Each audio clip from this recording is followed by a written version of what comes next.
TER bi day daw ba léegi ñi ngi tàccu di signe xam ne c'est une bonne nouvelle quand même que TER bi dina daw le 27. non mais TER bi mënul nekk une bonne nouvelle. ah oui. TER bi mënul nekk une bonne nouvelle dans la mesure où TER bi on n'a pas tout dit xam nga yow. yaa ngi nii on est en 2021 di inaugurer TER bi. yow su ma la laajee nan la TER bi jar xamoo ko. non xamoo ko personne ne peut dire quel est le coût de ce TER. Au départ ils étaient partis sur 560 millions. milliards 560 milliards. tey jii le ministre quand même reconnaître nañ ni ils sont un peu à 870 milliards.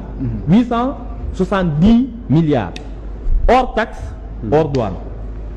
pour fan ak fan ba Diamniadio wala. non Diamniadio deuxième phase bi jusqu'à présent ils sont à 870 milliards hors taxe hors douane te déjà rek léegi pour la première phase les droits de douane c'était 134 milliards donc boo ci boolee douane ak taxe la leen Ousmane Sonko waxoon ni leen TER ils vont dépasser les 1000 milliards ils le savent kooku c'est public lii ñoom ñoo ko mujjee joxe les 800 et quelques milliards là hors taxe hors douane donc on est à plus de 1000 milliards xam nga bi sénégalais yi yëngatoo ci TER bi ba comparé ko ak le TER du Nigéria. le TGV du Nigéria qui faisait 150 kilomètres. adore cette comparaison. président Macky Sall dafa dem sur le site de la présidence. boo demee di nga ko fa fekk di wax comparaison lu tax TGV bu Nigéria bi.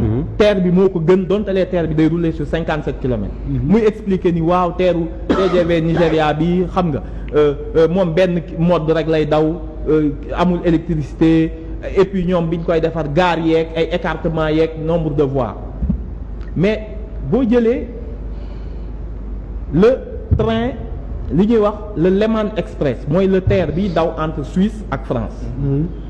il fait 230 kilomètres.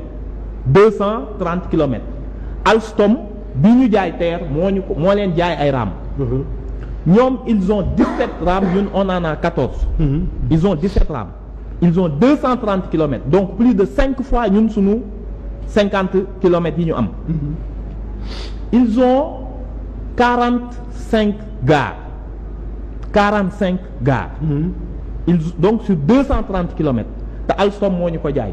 te en plus ñoom seen TER bi dafa jaar ci ay tunnel donc bu dee coût de construction ñooñu gën a cher seen ouvrier moo gën a cher suñuy ouvrier ils ont 230 kilomètres te seen train boobu il a coûté 1 milliard 800 d'euros mooy à peu près le même prix que notre TER loolu il faut ñu taxaw wax ak Macky Sall ne ko génneel ñu chiffres yi te nga wax ñu comment cela se fait yaa ngi doon wax bu Nigéria fabrication bi c'est pas technologique bi moo ko mais bii c'est le Alstom moo ko defar te xam nga ñun mënuñu gën a am train bu gën a baax Suisse léegi nañ wax Léman Express na ko nit ñi tapé sur internet dinañ ko gis ça a coûté le prix du TER sur 230 te TER la comme bii. te TER la comme bii te boobu xool ko dañ na ko nit ñi xool en vidéo ñu xool ndax suñu TER bi moo gën a moderne 40 gares la am 40 gares sur 17 rames lu ñu bëgg ñun moo ñu ko ëppalee junni yoon et puis day daw dafa mel ni nga jógee Dakar romb Kaolack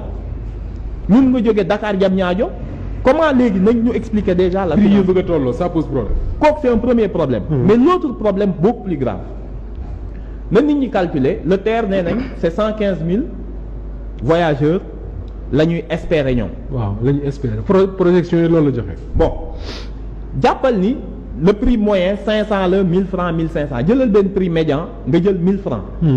boo ko multiplier par 115 000 yi.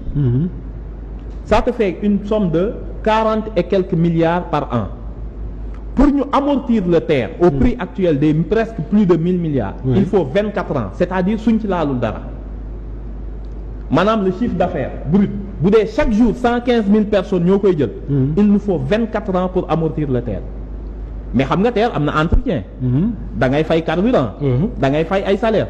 dans ce cas bu ñu waxee le cash flow pas le chiffre d'affaires. mais bu ñu jëlee les bénéfices ñu xool TER bi on l'amortit sur 66 ans. ku gàtt fan doo ko fekkee. moom TER bi ci boppam du fekkee loolu le TER lui-même du ko fekkee parce que durée de vie bi c'est pas 60 ans. qu'est-ce que je veux dire par là. que le TER va nous coûter plus de 5000 milliards xam nga lu tax l'État sera obligé de subventionner le TER pour maintenir les billets.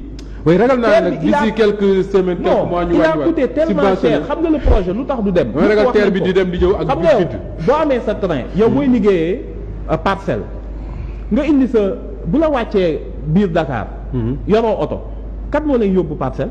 car rapide ngay jëlaat. kan moo lay yóbbu kan mooy def loolu kan moo yor oto ba pare di jël car rapide pour mu def ko c'est que connexion bi am. nga demee France yaa ngi wax France RATP. da ngay ñëw taxaw ñu ne la métro bi il arrive dans 2 minutes gis nga boo wàccee. bus bi am na bus bu lay jël ci heure bi métro biy génn. dañoo def interconnexion ñoom ils parlent de mobilité pendant que nous on parle de transporter des gens. c'est pas les mêmes concepts.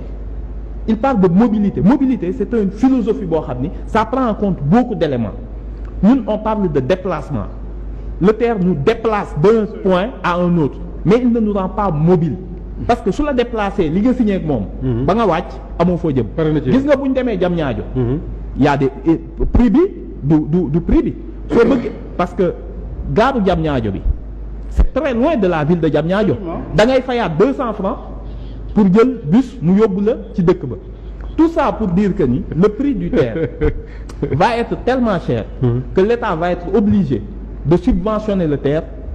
Deuxièmement li ñu gën a metti ñun de suñu vision waa Pastef mooy le transfert de technologie bi ñu diggoon bu doon bi ñuy jaay TER bi dañ ñoo permettre sax ñu ubbi usine pour defar ay vis yiy dem ci TER bi vis bu yàqu ci TER bi fan lañ koy jële dañuy demaat France jëli donc je pense que ça c'est le